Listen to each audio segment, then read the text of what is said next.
Welcome to steno with Paras. Dictation start होगी 5 second बाद।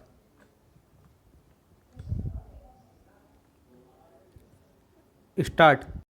महोदय, हम सभी इस बात के शिकार हो जाते हैं कि अपने दलगत स्वार्थ में आकर गलत काम कर बैठते हैं।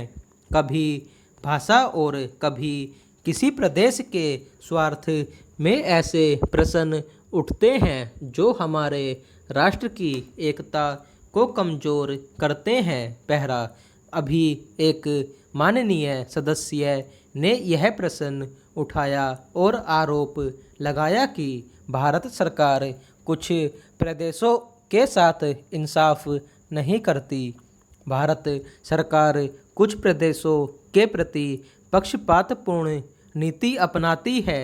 यही मनोवृत्ति है जिसमें एक प्रदेश को दूसरे प्रदेश के विरुद्ध भड़काया जाता है, एक जाति को दूसरी जाति के विरुद्ध खड़ा किया जाता है, एक धर्म को दूसरे धर्म के विरुद्ध खड़ा किया जाता है और एक भाषा और दूसरी भाषा वालों के बीच में भड़काव पैदा करके लड़ाई पैदा की जाती है।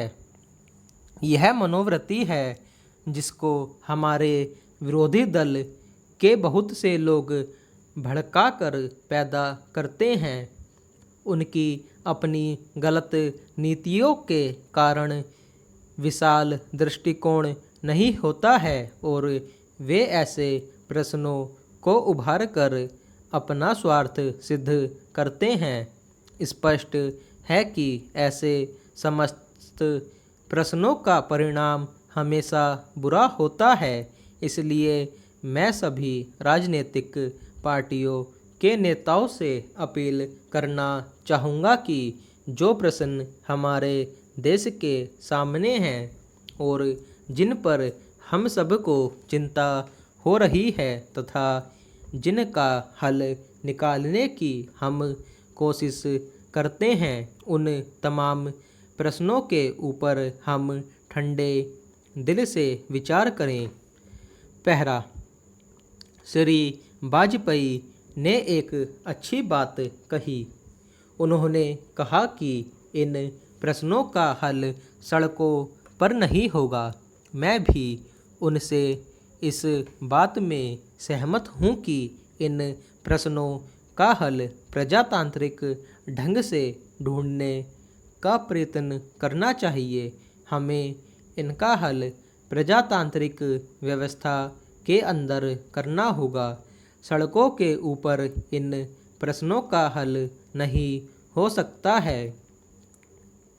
राजस्थान के अंदर जो अकाल पड़ा हुआ है और लोग मर रहे हैं, उसकी तरफ चिंता नहीं हो रही है।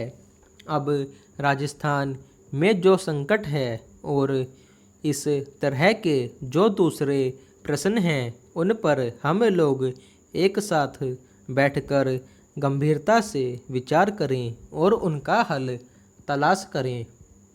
खाली इस तरह से आरोप लगाने से और उपदेश देने से काम नहीं चलेगा। इस देश के अंदर बंगाल में बाढ़ से जनता पीड़ित हो रही थी और उसको अनाज, कपड़ा और जीवन की रोज़मर्रा की आवश्यक सामग्री भेजने की कोशिश हो रही थी।